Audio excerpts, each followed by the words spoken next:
Well, hello, it's Tom from Knife Delights, and guess what? I actually caught my little brother doing some work. Isn't that something? Say hi, little brother. Hi. That's Kevin and his son Christopher. Hey. And he's here loading up the what do you call it? The record bed. Well, the bed is what I was looking for. Our father had a wrecker service back in the 70s. He had a really old 1950s Chevy. It was a 3/4 ton or 1 ton? Okay. At least one. It's a 6500 Chevy. 6500 Chevy. And Kevin came up a couple months ago and hauled the truck down, and now he's come up to get the bed. He wants to get the wrecker all fixed up and refurbished. And so it's quite a treat to actually see Kevin do something. What do you got there? So that always taught us that when we chain a load down, Right. to tie the handle of the chain binder Yep. down so that when you're bouncing down the road, it doesn't flop off like that. Okay. So I usually take a couple pieces of small rope Okay. and tie through it just to keep that handle from. And what are you cutting your rope with? So I've got it's a buck 501 Squire. Oh, okay. I carry with me when I'm working So this is your outdoors knife? outside. Yes. Okay. Since we're doing a pocket check here, do you got any other knives in your pocket? I've got one more. One more? What do you think of this buck?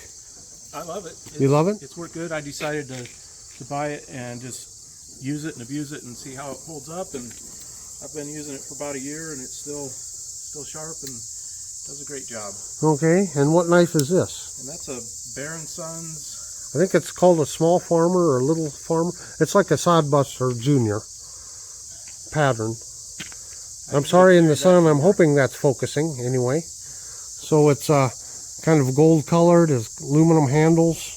Got a little pocket clip on it. So why do you carry that knife? I carry that at work. Work in an office, and so it's a little less dangerous looking, and I like having the clip to keep it the weight out of my pocket when I wear nicer pants. So you're working in a facility where, like, wearing a buck 119 fixed blade on your belt probably wouldn't go over too good. I work at a federal reservation, and they frown on weapons, and so we have limits on knife sizes that we can have. Yeah, okay. So you said you carry a couple of knives in your truck? I do. Okay, well, why don't you go grab those, and I'm going to reposition the camera here, and we'll sit down and talk about them. Okay, Kevin, so we kind of went over what you carry on a daily basis, but you got some knives you keep in your truck. Right. So in my truck I have this little snap-on lock back. It's not a fancy knife by any means. I guess it's a liner lock. But it does have the little glass breaker tip on it, and so I keep this clipped inside the cab in case I ever am in an accident or something, need to break the glass to get out. So it's got something handy or to cut a seat belt with or whatever. And the clip keeps it from flying around the cab if I turn over or whatever happens in the accident.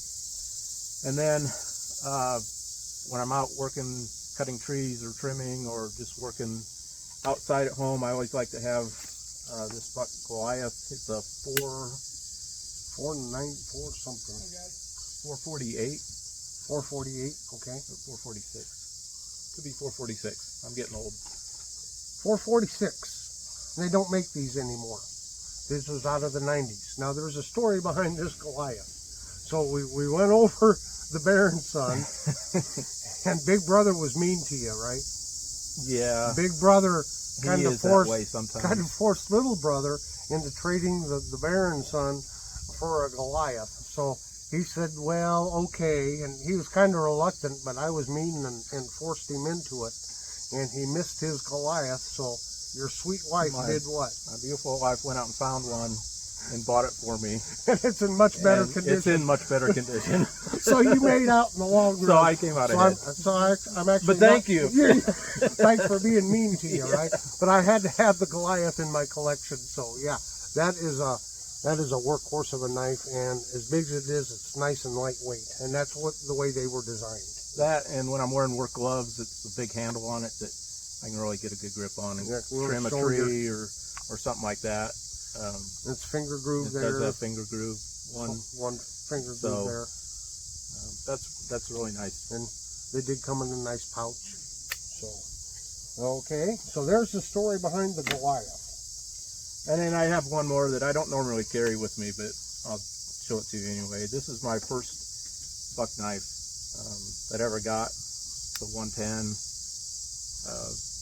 I got it used in 1991, and I carried it for probably 20 years camping, backpacking, out on the trail, and it's done a wonderful job. It's still holding its edge.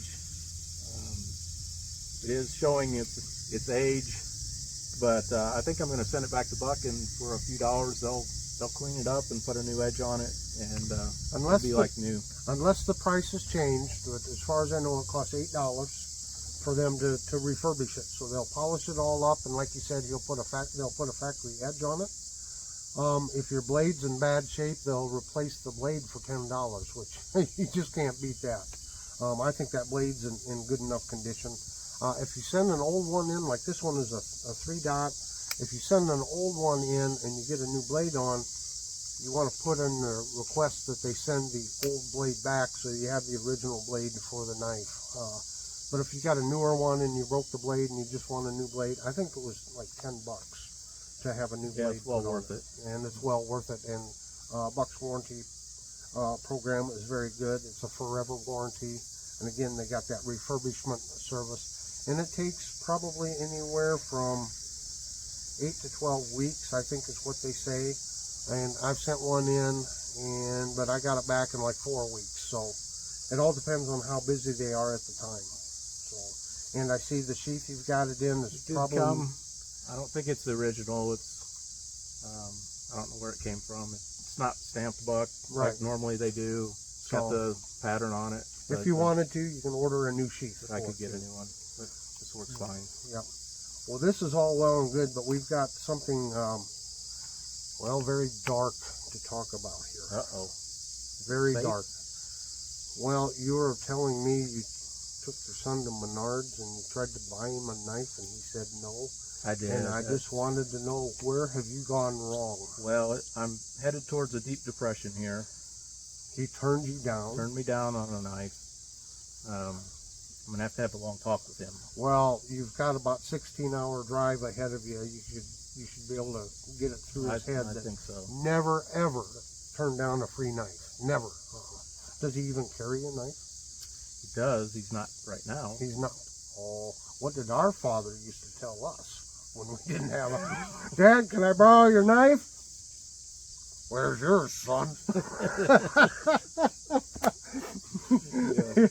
Yeah, Dad always wanted to make sure we had a pocket knife in it, and a normal pocket knife. Something, maybe, such as this. And this is one I did a video on here. This is an old Hammer brand, 2-bladed jackknife, and these were the kind of knives that Dad usually carried, just a simple pocket knife. This is the one I repainted the cover on it. I've been carrying it for about a month and a half now, and as you can see, some of the paint is chipping off, but this was just kind of a trial run to see how it would work. But I'll tell you what, this old steel, the carbon steel in it, man, you can sharpen them up real quick. It doesn't take much, and they are sharp. So I've got that, and of course, the knife I never leave home without. Got my Victorinox Evo Grip 11, and I don't know, I think they stopped making these, so I don't know what's going to happen once I wear this blade out. I'm going to cry, I think. But, well, speaking of Victorinox, yeah, one I always forget about, I carry on my key ring. There you go. Which I've carried for 15 years or so. Yep. It's just a little one, keychain. I don't know what the model number, what model those it is. are the help us out, audience. Those are the Christopher, do you know? I should know. Off the top of my head. Anyway, those are very popular keychain knives. Yep. You know what's funny? You start the camera and you you forget everything. If the camera wasn't running, I'd be able to tell you about that knife, Yeah, but I me too. can't. So, my other knife that I carry a lot of times is my Buck Sprint Pro Ops, and it's a modern knife here, and I just love this knife. And of course, I didn't do too good flipping it open, but that's okay. I follow it anytime the camera is running. But this is a beautiful knife. It was kind of a limited edition run back in 2021, 22, like the blue. something. So yeah, it's got that beautiful G10 scale with the black highlights. As a matter of fact, Kevin, there's an open tag running around, or it's a couple weeks old now, about show us your blue knives, and I haven't had a chance to pull out all my blue knives, but here's two of them right here. I need to get busy and get that video Can't help done. you out. You can't help me out, can you? So, all right. Well, I want to wish you safe travels. He lives quite a ways away, a few states away, and but it's always nice when he has a chance to come home and visit. And it's always good to see little brother again. And so, safe travels. Thank you. Okay. It's been a short trip, but enjoyed it. It sure has. You want to tell our viewers to have a very delightful Hey, have a day? very delightful day. No, so until next time, have a very delightful day. Okay, so until next time, have a very delightful day. Well, is that good, Christopher? Yeah. Why don't you tell him how to do it? Why don't you say it? Have a very delightful day. There, he said with some authority. Okay. Bye, folks. See ya.